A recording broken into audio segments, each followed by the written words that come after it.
Señor diputado Harlan Hoppelman, señor Hugo Picado León, señoras y señores del cuerpo diplomático acreditado ante el gobierno de Costa Rica, señoras y señores diputados de la Asamblea Legislativa y muy especialmente a las señoras y señores del público que nos acompañan, tengan todos ustedes muy buenos días. En mi condición de director de la Cátedra de Historia del Derecho de la Facultad de Derecho de la Universidad de Costa Rica, quisiera antes de iniciar mi disertación agradecer de la manera más sentida al despacho del diputado Harlan Hoppelman por haber tenido en este caso para el suscrito el honor de invitarme a participar en un hecho y yo diría en una conmemoración tan especial, tan significativa, tan simbólica para nosotros los costarricenses, como lo es precisamente hoy estar celebrando el 70º aniversario de nuestra Constitución política, que dicho sea de paso, es importante que todas y todos los costarricenses lo sepamos.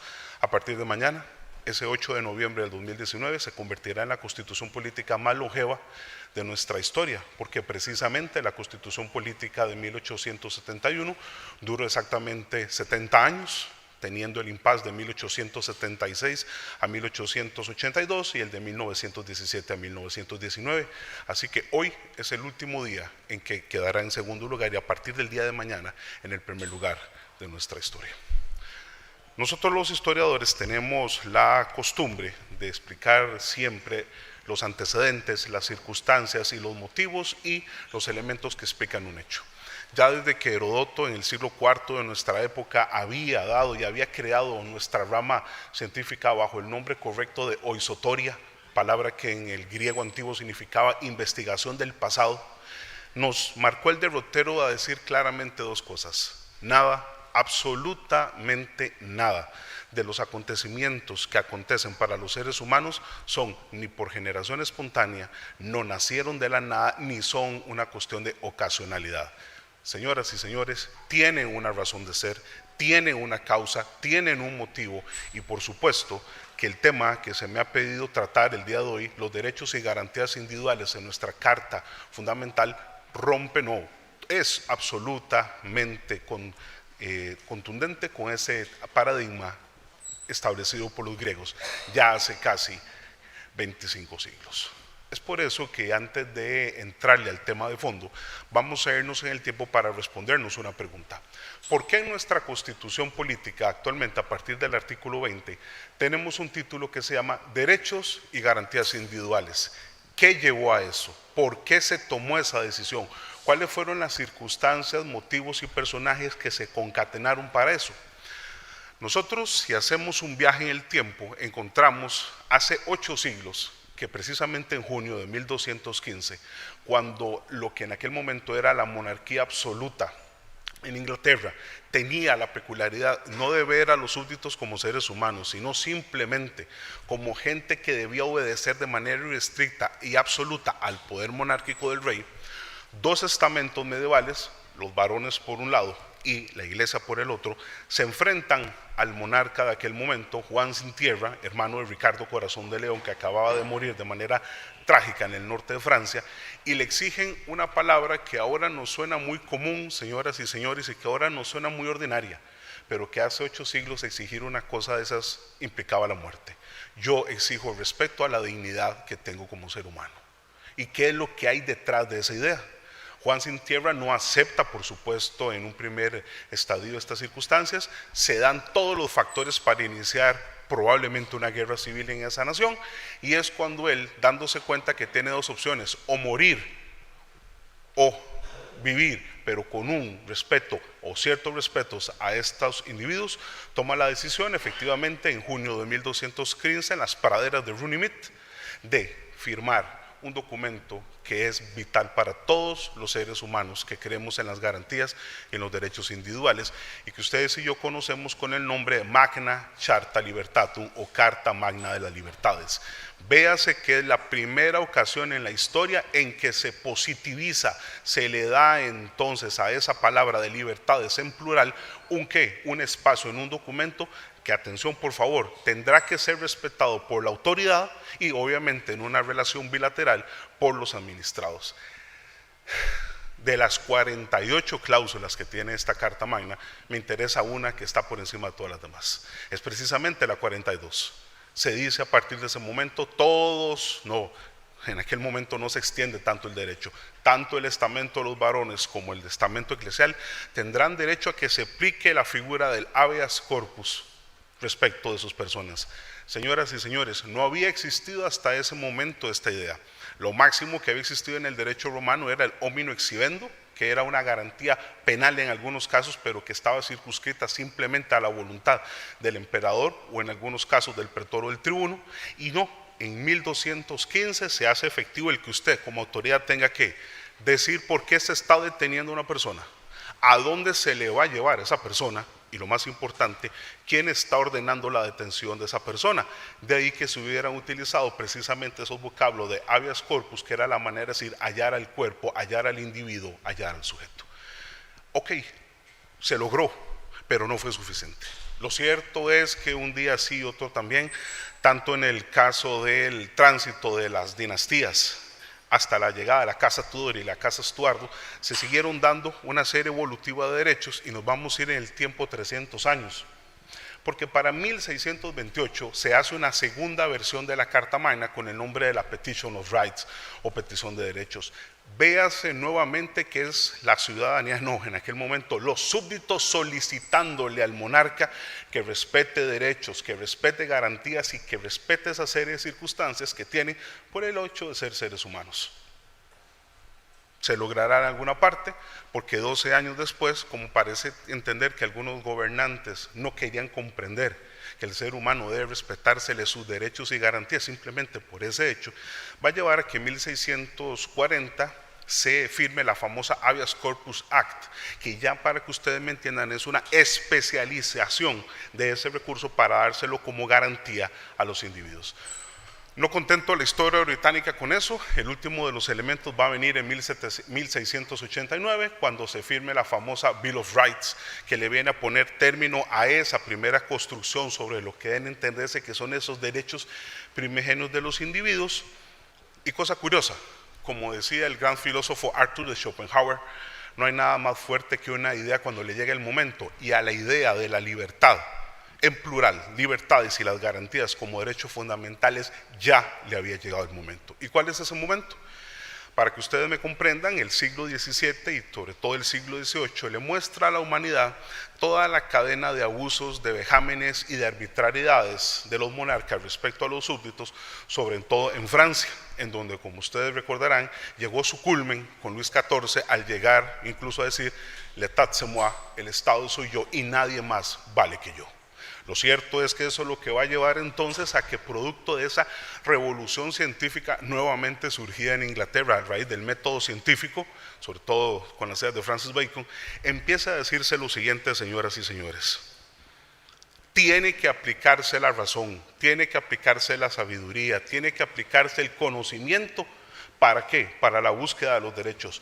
No puede ser simplemente una disquisición filosófica puesta en un papel y hay que llevarlo a la materialidad. ¿Qué es lo que hay entonces detrás de este asunto? Ese es el origen de lo que ustedes y yo conocemos desde antaño con el nombre de la Ilustración, del liberalismo y del enciclopedismo.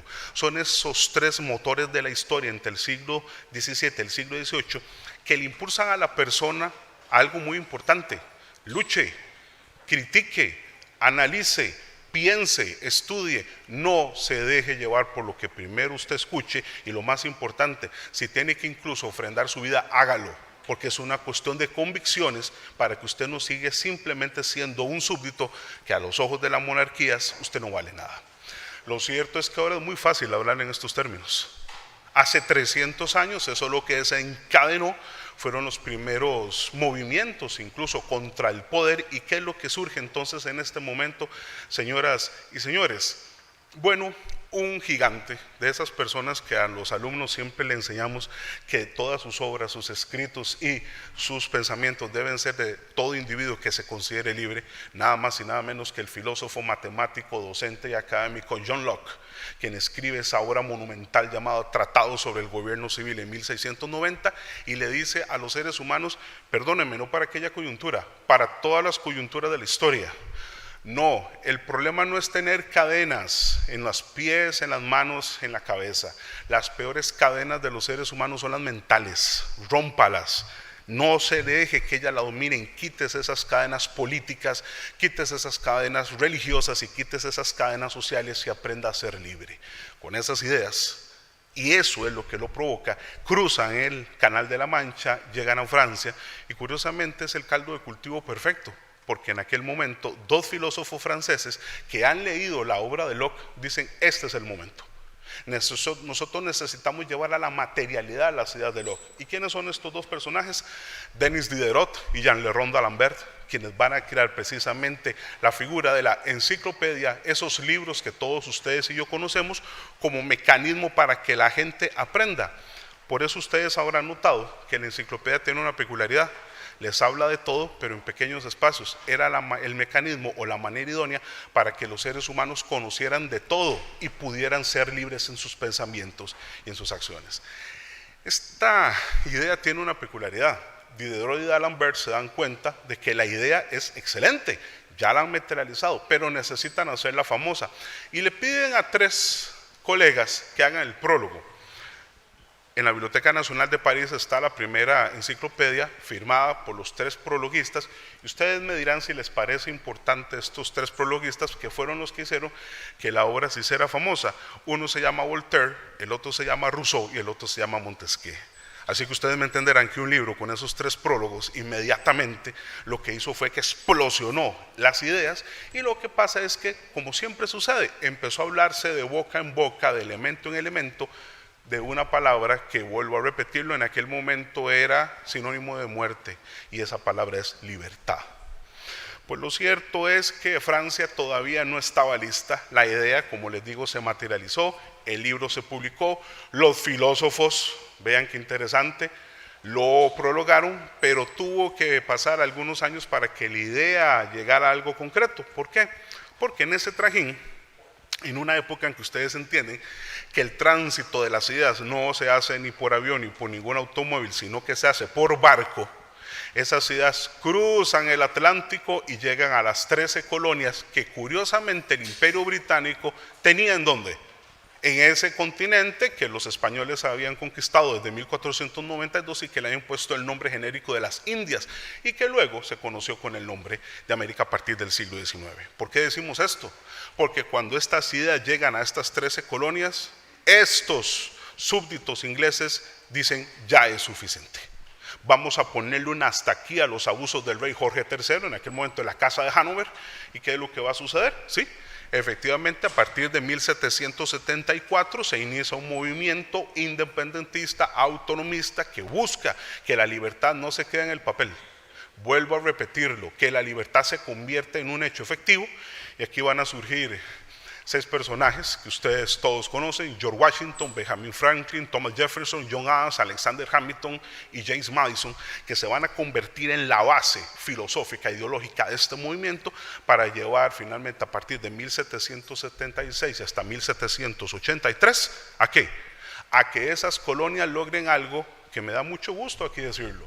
Es la primera ocasión en que los seres humanos logran no solamente vencer a una monarquía oprobiosa que simplemente no respetaba ninguno de sus derechos, sino tomar la decisión de que sea un marco jurídico el que guíe sus pasos. ¿Cuál es esa decisión?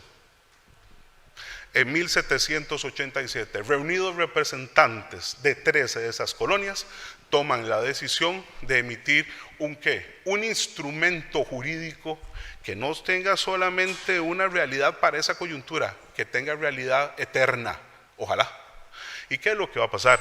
Tomando esos dos conceptos del derecho romano de la República, la cons statuere, que eran los elementos que utilizaban sobre todo en esa época para hablar, o cuando se hacían leyes para hacer algo, vuelvo a repetir lo de la cons statuere, colocan esto y hacen una constitución como base de las normas para que finalmente todos los ciudadanos a futuro tengan una colección de derechos y garantías que, atención por favor, no es que se quieran respetar o no es que se pueda respetar, es que se tiene que respetar. si usted pretende vivir en un Estado de Derecho en el cual hay una relación sinalagmática o bilateral entre los individuos y el Estado para que no desemboque lamentablemente en una guerra civil, en una rebelión o en un golpe de Estado. ¿Fue una idea genial? Lo fue, porque esta nación se convierte en la primera del mundo que emite una constitución. Pero vean qué curioso, las ideas que habían sido tan fuertes en esas 13 colonias ahora sí están listas para devolverse de donde vinieron. Apenas 2 años después, señoras y señores, simplemente un bienio, Luis XVI, el rey de Francia en aquel momento, junto con su esposa, la princesa austriaca María Antonieta, ya han colmado a los franceses de tanto abuso y de tanta, sobre todo, autoritarismo, y así Robespierre, Danton, Marat, Condorcet, Saint-Just, Desmoulins y sobre todo el Marqués de Lafayette van a iniciar lo que ustedes y yo conocemos a partir del 14 de julio de 1789 con el nombre de la Revolución Francesa. ¿Qué es lo que va a surgir con este asunto? Un estallido social y político al principio, pero cuando finalmente los revolucionarios de la Comuna, sobre todo, logran su objetivo, se hacen la pregunta: ¿y ahora qué? El rey ya no es la autoridad suprema, ok.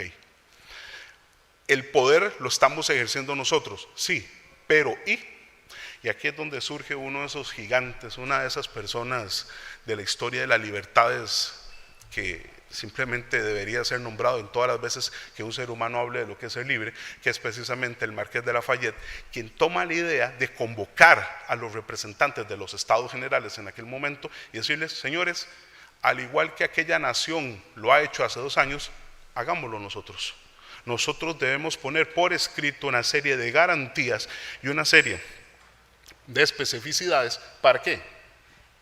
Para que eso sea respetado por todos los futuros gobernantes. Eso me lleva entonces a que en agosto de 1789, estoy seguro que todo el público aquí presente lo ha escuchado, se emita, se firme, se apruebe y se firme la famosa Declaración de los Derechos del Hombre y el Ciudadano, complementado 6 meses después con esa gran mujer que fue Olympe de Gouges, que hace y redacta la famosa Declaración de los Derechos de la Mujer y la Ciudadana, primera declaración de derechos de la mujer en el mundo. ¿Y qué es lo que pasa? Con esa unión y con todo el pasado que hemos explicado, Francia se convierte en la segunda nación del mundo en tener una declaración propiamente dicha sobre este tema. Simplemente pasarán 2 años para que en 1791 se constitucionalice esto. ¿Por qué? Porque como es de todo sabido, en ese año de 1791 Francia emite su primera constitución, la famosa Constitución Francesa, y con eso se cierra el círculo que había empezado allá en la Carta Magna de 1215.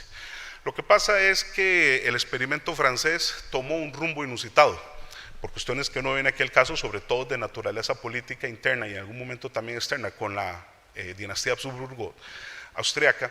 Lo cierto es que Francia, después de los periodos del Gran Terror y sobre todo de la tercera etapa de la Revolución, ve la necesidad de depositar el poder en una persona. Y esta persona, que había sido el general más famoso en las campañas de Egipto, en las campañas de la Calabria, en las campañas italianas, y que realmente tenía un prestigio que solo por él podríamos hablar solo de esta persona, surge la figura de Napoleón Bonaparte, y a partir de 1804 pasa no de ser un dirigente nada más o otro más del gobierno revolucionario, sino que en 1804 él decide convertirse en emperador de los franceses. Y atención, porque entonces toda la lucha revolucionaria que se había hecho para quitar a la dinastía Borbón de Luis XVI simplemente se suspende. Él asume ese autopoder como una persona absoluta. ¿Y qué es lo que pasa? Francia se le queda pequeña. Me explico. Llega un momento en que Napoleón, con una megalomanía bastante desarrollada, considera que ya Francia es una finca muy pequeña y decide que Europa está más acorde a su ego. Inicia las famosas campañas napoleónicas. ¿Y cuál es la que me interesa citarles a ustedes? En 1808, después de un tratado bastante oprobioso con el gobierno de España, firman el famoso Tratado de Fontainebleau, y por ese asunto o esa especificidad las tropas francesas ingresan a suelo español. En aquel momento Carlos IV está rigiendo los destinos de esa nación. Y atención a lo que yo voy a decir: si España se enferma, Costa Rica se resfría. Porque no perdamos de vista que para 1808 Costa Rica no es un país, no es una nación y no es una república. Nosotros somos una provincia colonial que desde 1540, con el nombre de la Nueva Cartago y la Costa Rica, ya Carlos V le había dado ese nombre. Nosotros somos parte de ese imperio español, y me explico más propiamente. Somos una provincia adscrita a una Capitanía General y Audiencia Real de Guatemala, que a su vez está adscrita a un virreinato de la Nueva España con asiento en la Ciudad de México, y a su vez dependiente de la corona española. Por eso lo que pase allá nos ataca directamente aquí. ¿Y qué fue lo que pasó? El pueblo español, de manera valiente y de manera digna, como tiene que ser cuando se comete la ruindad de invadir un país, decide no permitir que los franceses sigan mancillando a la soberanía española. Tal vez no podrán enfrentarlos como ustedes entienden, porque la Gran Armada de Napoleón es el ejército en aquel momento mejor del mundo, pero por lo menos una resistencia digna. ¿Y qué es lo que van a hacer?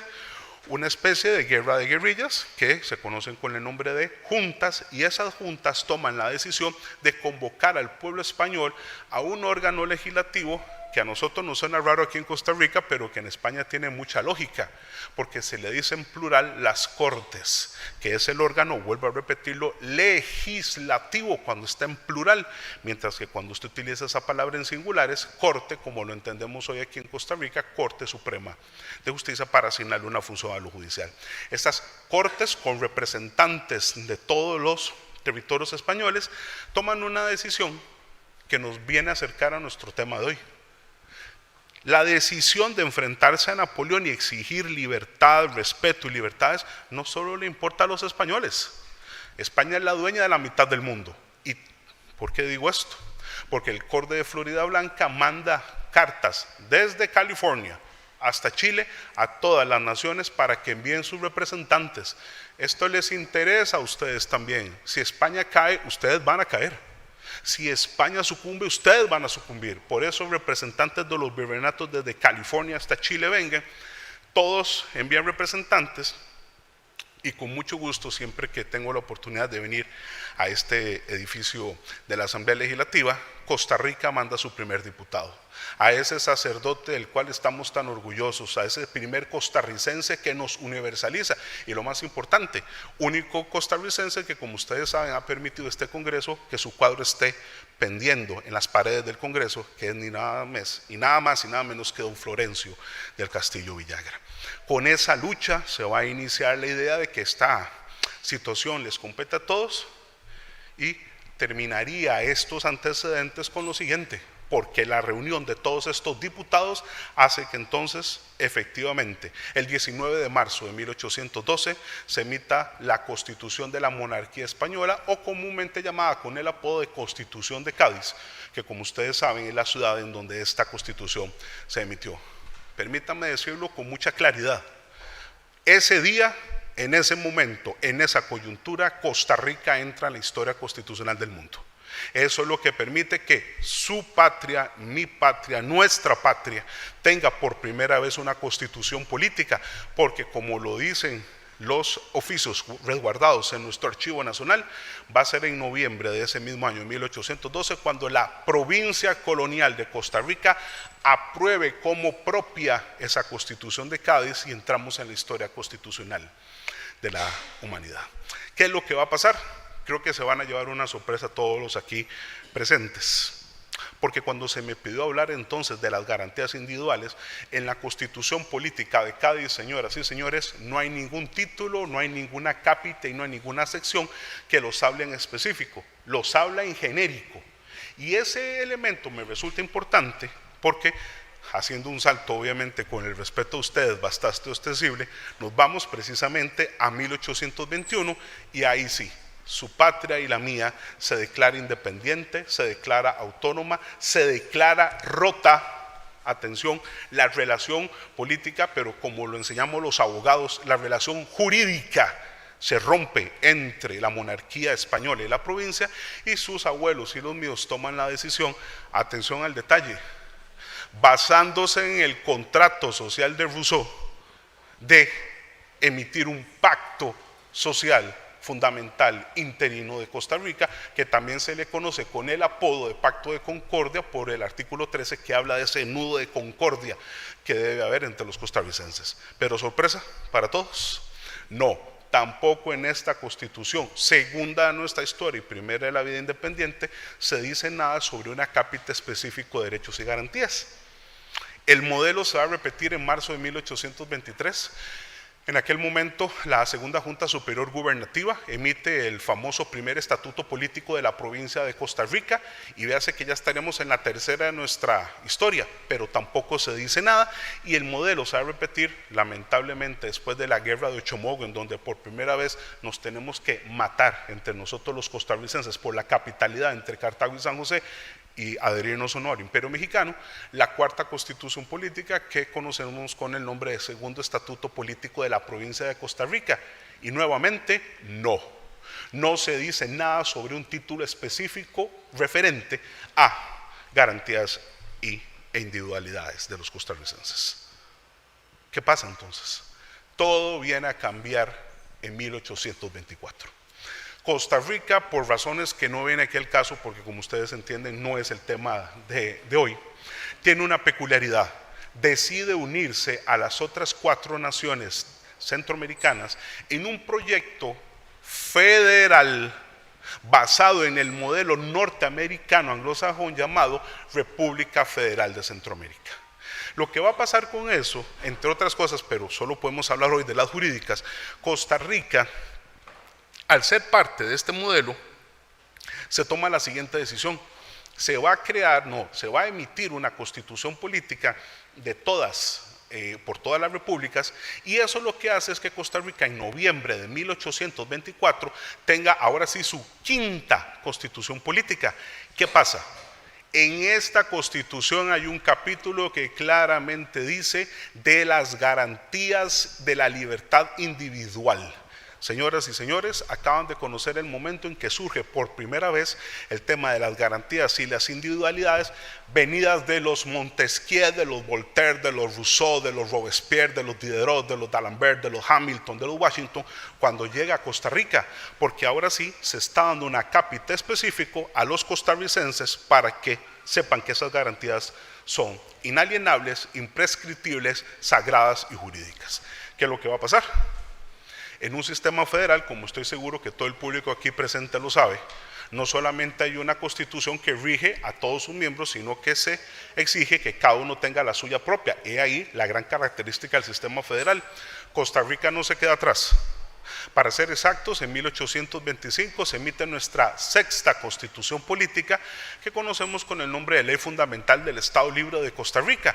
Y así, en esa constitución, que vean que lo estoy diciendo otra vez, parte del sistema federal, Costa Rica adquiere por primera vez una connotación ya nacional de las garantías y las individualidades.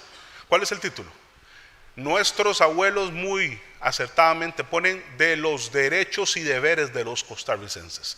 Tienen ahí el nombre de la primera constitución, ya no regional, sino nacional, en la que vamos a tener esa peculiaridad. Y ahora bien, a partir de aquí me queda decirles que en nuestra 7ª constitución política, el famoso decreto de bases y garantías emitido por ese gigante que es el licenciado Braulio Carrillo Colín, el arquitecto de nuestro Estado Nacional, se va a crear un pequeño acápite que simplemente dice de los costarricenses, pero ahí vienen las garantías. En nuestra 8ª constitución, la de 1844, se emite, pero ahora se le cambia el título, simplemente se dice de los derechos de los costarricenses, se le quita la palabra deber. En nuestra 9ª, la Constitución de 1847, vean qué interesante, se vuelve un título grande, de los derechos naturales, civiles y esenciales de los costarricenses. Y para 1848, ya con la 9ª Constitución política, se emite algo que me parece de un retroceso. Con la idea de no reconocer muchos derechos a los ciudadanos, se mandan al final de la Constitución, como ustedes pueden ir a verlo en cualquier colección de constituciones, y vean qué nombre se le pone: disposiciones varias a todas las garantías y derechos fundamentales.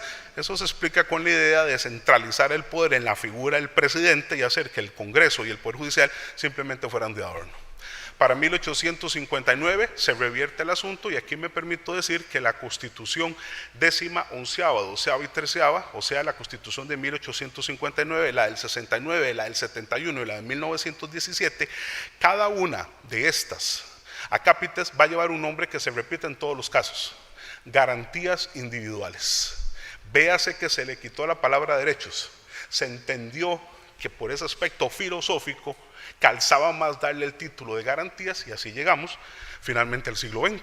Porque en 1917, cuando nuestra 14ª Constitución Política entró en vigencia, pasa lo siguiente. Como desde ustedes sabido, hemos estado celebrando tanto en la universidad como en otros foros, que hace 100 años, precisamente en septiembre de 1919, se derogó la Constitución Política de 1917 y entró en vigencia, cosas que solo pasan en su país.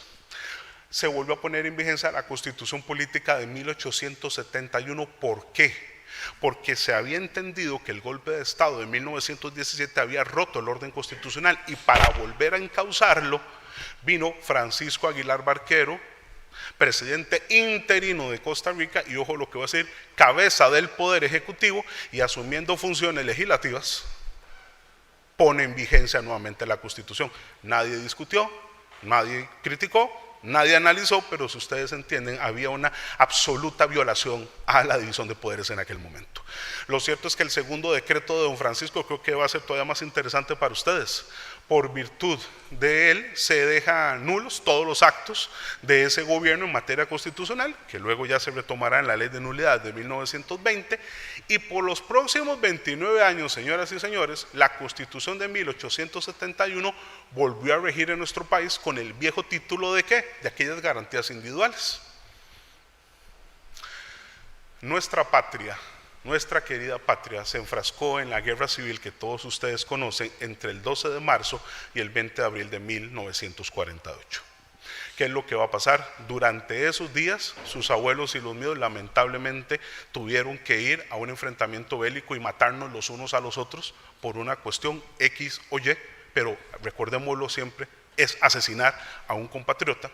Y lo cierto es que al final de esta contienda, un día antes del final de esta contienda, se van a reunir dos de estos, o los líderes principales de los dos bandos, para firmar el famoso pacto de la Embajada de México, aquí, a algunas cuadras de donde estamos. En ese pacto se toman dos decisiones. Número uno, el presidente de aquel entonces, Teodoro Picado Michalski, renunciará al poder. No, se apartará, y entre abogados sabemos bien que no es lo mismo una renuncia que una suspensión o un apartamiento del cargo. Y lo otro es que quien asumirá precisamente el poder, ahora que lo veía, será don Santos León Herrera, quien por unos días va a estar en el ejercicio del poder, siendo o su condición por una razón muy sencilla: él era el vicepresidente en aquel momento, llamado primer designado del gobierno de don Teodoro Picado. Se llega a ese acuerdo, se empieza a cumplir, pero el 1 de mayo de 1948, José Figueres y Otilio Ulate, uno líder del movimiento que había iniciado la revolución y otro, el candidato, uno de los dos candidatos que había participado, se unen y firman el famoso pacto Ulate-Figueres, en el que se toman dos decisiones. No se le va a entregar el poder a Otilio Ulate en ese momento, sino que se va a instalar una junta provisional de gobierno que va a regir los destinos de Costa Rica por 18 meses, y atención a lo que voy a decir, se convoca y se comprometen ambas partes a convocar a una Asamblea Nacional Constituyente que emita una nueva constitución política.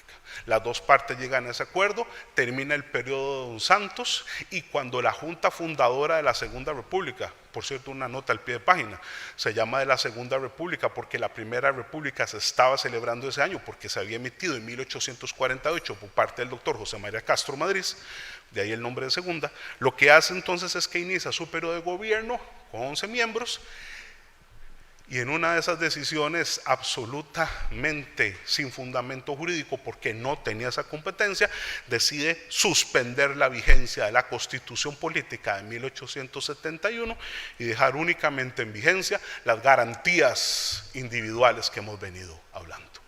Esto lo que va a hacer, que ustedes me entiendan, es que ya para septiembre de 1948 se convoque al pueblo de Costa Rica a elecciones, y finalmente en diciembre se llevan a cabo esas elecciones. Y cosa curiosa, cuando se llevan participan 7 partidos políticos, y al final son válidos 84,000 votos, que en aquel momento era una gran cantidad de gente. Participan 7, al final se eligen diputados constituyentes para esta 15ª Asamblea Nacional Constituyente de nuestra historia.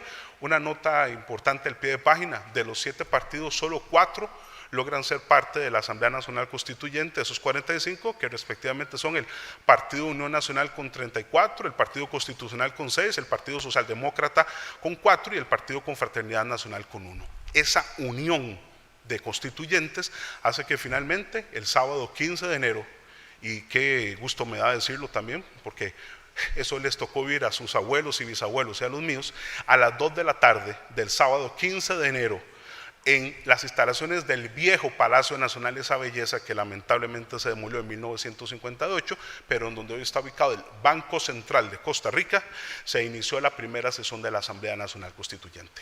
Cuando se tuvo que elegir al primer presidente provisional de ese directorio para la instalación del directorio efectivo, le tocó el honor a un médico, el doctor José Joaquín Jiménez Núñez, quien tenía 74 años. Ese directorio elige el primer directorio y ahora sí oficial. Le va a tocar al expresidente de la Corte Suprema de Justicia, el licenciado José María Vargas Pacheco, convertirse en el primer presidente de esa Asamblea Nacional. Pero cosa curiosa, a la hora don José María presenta una carta solicitando no asumir el cargo. Él considera que su salud no está para una función de estas, y quién va a asumir como presidente efectivo de este Congreso Constituyente, el doctor Marcial Rodríguez Conejo, y se convierte en el presidente de esta asamblea. Por cierto, si don José Joaquín Jiménez Núñez fue el más longevo de los constituyentes, el más joven, el más lozano, fue un jovencito llamado Luis Alberto Monge Álvarez, que tenía 23 años en aquel momento. La primera decisión que toma la Asamblea Nacional Constituyente es reconocer el triunfo de Otilio Late en las elecciones, y a partir de ahí vendrán muchas decisiones, pero la que me interesa decirles es la que se toma en abril, porque ante un proyecto de constitución política que presenta la Junta Fundadora de la Segunda República, se pone a votación y por 24 votos contra 21 se dice no. Nosotros vamos a tomar, y se toma la decisión de seguido de tomar como base la Constitución Política de 1871 para la redacción de la actual. Eso explica por qué cuando uno habla con los estudiantes de Derecho se ha dicho muchas veces que nuestra Constitución en realidad es un continuo de la del 71. No, simplemente se tomó como modelo porque muchos de sus artículos no estaban incluidos en la del 71, pero es importante que se sepa.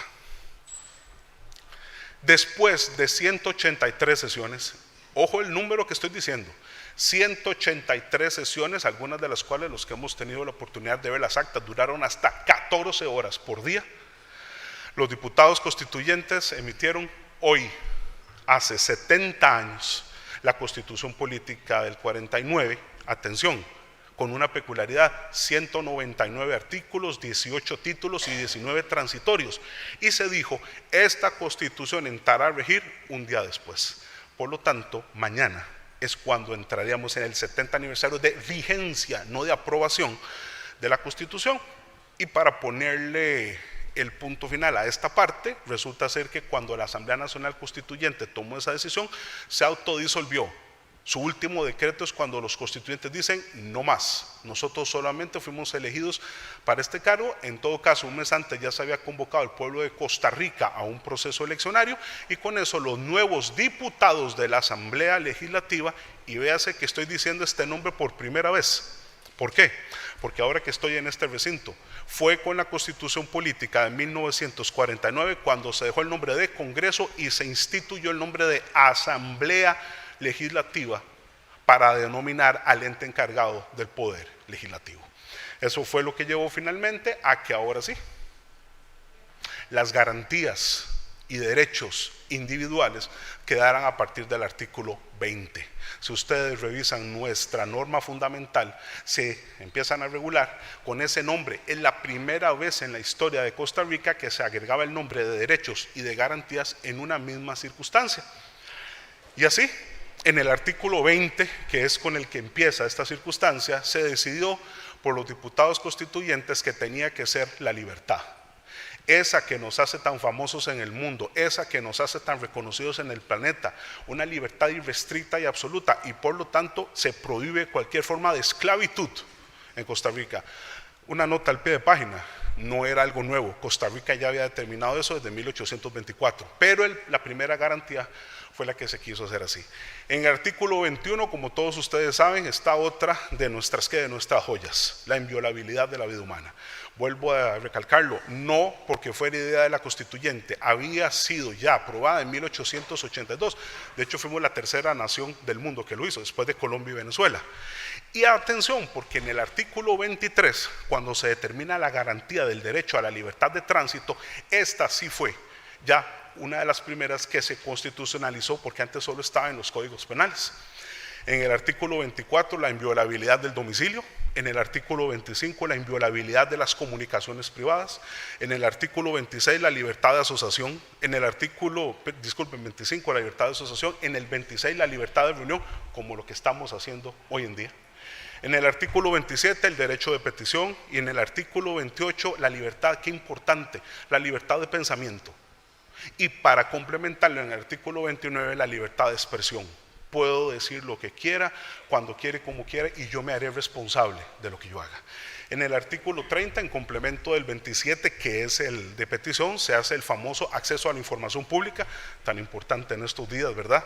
En el artículo 31, el asilo político. En el artículo 32, el hecho de que ningún costarricense pueda ser sacado del territorio, señoras y señores, bajo ninguna circunstancia. Y en el artículo 33, un principio que me hace sentirme muy orgulloso siempre que lo hablo, no solo con los estudiantes, sino con los costarricenses: la igualdad. Todos somos exactamente iguales en esas circunstancias y derechos. Ya a partir de la garantía 34, me van a perdonar porque son los que nos interesan directamente a los abogados, que son las garantías judiciales. El hecho de que ninguna ley tenga un efecto retroactivo, señoras y señores, en perjuicio, lo podrá tener en positivo, pero no en negativo, es la garantía 34, o en el artículo 34, y en el artículo 35, el principio del juez natural. Ahora que el tema está tan de moda en estos días, ningún costarricense podrá ser juzgado por juez o por tribunal específico para el caso. En el artículo 36, otra de esas garantías fundamentales: nadie debe declarar contra sí mismo, o si quiere hacerlo podrá ser una posibilidad, pero no porque sea una imposición, ni contra sus parientes hasta el tercer grado de consanguinidad o afinidad. Y en el artículo 38, para los que nos dedicamos al derecho penal, no podrá darse nunca la detención de una persona sin un indicio o una orden judicial, y si así se hiciere, tiene que tener un plazo de 24 horas para presentarlo ante la autoridad. El artículo 38, por dicha, no se puede ir a Costa Rica por deudas a prisión. Y en el artículo 39, el famoso principio de legalidad en materia penal del sine pena lege, o sea, en otras palabras, nula pena sine lege. No puede existir bajo ninguna circunstancia la aplicación de un delito que no esté previamente tipificado. Ya para el 40, algo que nos hace famosos a nosotros los costarricenses en el mundo: fuimos la primera nación que lo positivizó desde 1880. No se permite ninguna clase de tortura, ni se permiten penas perennes. En el 41, una justicia pronta y cumplida. En el 42, el principio del no bis in idem, para todos los abogados lo sabemos muy bien, no se puede juzgar dos veces a una persona por el mismo delito. En el artículo 43, otra de esas cuestiones básicas de nuestro sistema de derecho: cualquier diferendo entre las partes puede no irse a la vía judicial, sino asistirse con un árbitro. Y la última garantía judicial, que me parece increíblemente ejemplo de nuestro sistema democrático: la incomunicación de una persona en materia penal podrá ser hasta por 48 horas siempre que se haya iniciado el proceso, pero se podrá extender por 10 días para las ejecuciones procesales siempre que haya una orden de un juez, que viene a complementar el no poder pasar de 24 horas antes de que una persona sea presentada ante el juez. Con eso terminan las judiciales. Ya en el 45, la inviolabilidad de la propiedad privada. En el 46, la prohibición de que no pueda haber un monopolio de carácter privado. Y no sé si lo recordamos, pero en 1996 se agregaron los derechos del consumidor como una garantía constitucional a ese artículo. En el artículo 47, qué importante, el respeto y protección de la propiedad intelectual. Y terminan las garantías individuales, señoras y señores, con dos de los más importantes. No diría que para nosotros los abogados, yo diría que para los costarricenses, porque el artículo 48 reafirma que el recurso de habeas corpus, recordémoslo, desde la Carta Magna de 2215, que ya teníamos en la Constitución de 1859, se convertiera en la garantía, ¿para qué? Para exigir la libertad inmediata de un individuo que no cumpla con todas las características. Pero eso no era lo que quería que quedara aquí claro. Fue en ese artículo 48 en donde, punto y coma, traído de la Constitución Política Mexicana, se instaura por primera vez en Costa Rica el recurso de amparo para, como dice la Constitución, defender todas aquellas garantías y derechos que no sean competencia del habeas corpus. ¿Me entienden ustedes? Era el complemento perfecto. ¿Para qué? Para lo que ahora don Fernando nos decía que sería 40 años después de la creación de la sala. Los constituyentes no lo estaban sabiendo, costarricenses aquí compatriotas, pero estaban sembrando la semilla de la sala 40 años más tarde. Y el 49 termina con un tema, yo diría, de naturaleza básica para cualquier sistema de derecho. Aunque la jurisdicción se había creado en 1892 y se le había dado cierta fuerza legal en 1916, lo cierto es que nunca había tenido efectividad. ¿Por qué digo esto? Porque será hasta 1949 cuando la jurisdicción contencioso administrativa se convierta en ¿qué? En figura de acatamiento constitucional. Una nota al pie de página: cuando revisen la Constitución, es la única jurisdicción judicial que expresamente se dice de qué trata. Ninguna, ni la penal, ni la civil, ni la de familia, ni laboral, ni las procesales, etcétera, etcétera, etcétera. Solo la jurisdicción contencioso administrativa se explica y se explicita efectivamente en nuestra Constitución. Ahí están las garantías individuales, pero el constituyente quiso agregarle unas más que ya no están en el capítulo. Porque usted inmediatamente pasa a las páginas, llega al artículo 50 y se encuentra el hecho de que la riqueza en Costa Rica se supone que debe ser repartida entre todos los sujetos por igual. Atención, aquí no ese es el punto, es que en 1994 se agrega que Costa Rica tiene el Estado el deber de darle a los costarricenses un ambiente sano y ecológicamente equilibrado. Ya para el artículo 56, atención, se constitucionaliza el derecho del trabajo, y en el artículo 73 se constitucionaliza, no, se retoma la gran reforma social del doctor Rafael Ángel Calderón Guardia a los años 40 con el inicio del Estado Social de Derecho, y se dice: estos son los derechos a la seguridad social, que complementados con el Código de Trabajo del 43, la creación de la UCR en 1940, el capítulo de garantías sociales del 42, es lo que explicaba el origen del Estado Social de Derecho. Y así nos lleva al artículo 75, conocidos de todos ustedes por una razón muy sencilla, porque ese es un tema álgido, porque ese es un tema que siempre causa resquemores. ¿Por qué? Porque ahí se establece la libertad de culto en Costa Rica, y con un detalle: no es una novedad.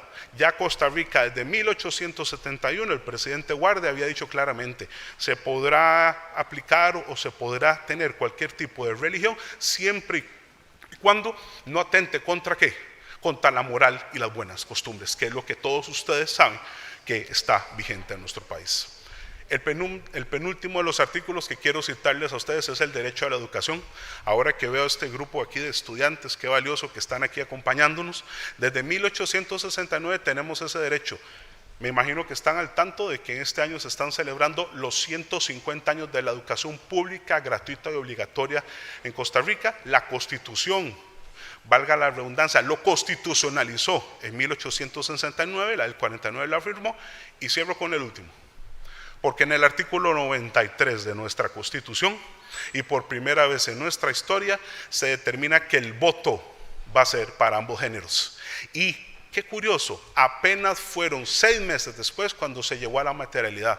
Bernarda Vázquez Mora se convierte en esa mujer que va a tener el honor de convertirse en la primera que vota en Costa Rica en 1950. Cosa curiosa, en el primer plebiscito que organizó el Tribunal Supremo de Elecciones para determinar si los caseríos de La Tigre y La Fortuna, que antes pertenecían a San Ramón, ahora fueran de San Carlos, y ya saben hoy a dónde pertenecen, a San Carlos.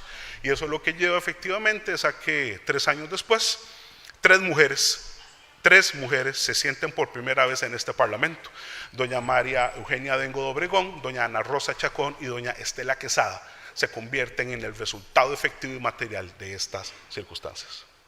Señoras y señores, Al terminar con esta exposición que hemos hecho sobre este desarrollo histórico, me permito reafirmarles entonces que efectivamente nuestra constitución política no solamente a partir de mañana se erigirá en la norma fundamental más longeva de nuestra historia, sino que tiene una peculiaridad: es la única que nunca ha sido interrumpida, es la única que nunca ha sido suspendida, y con mucho orgullo me permito decirle lo siguiente: tenemos el récord continental de ser la cuarta constitución política del continente en estar en vigencia, superada solo por la de los Estados Unidos de 1787, la de Argentina de 1853 y la mexicana de 1917, pero eso sí, con la diferencia ostensible de que efectivamente en nuestra nación la Constitución es la base fundamental del Estado costarricense, y en esa felicitación es una felicitación también para todas y todos los costarricenses. Muchas gracias por su atención.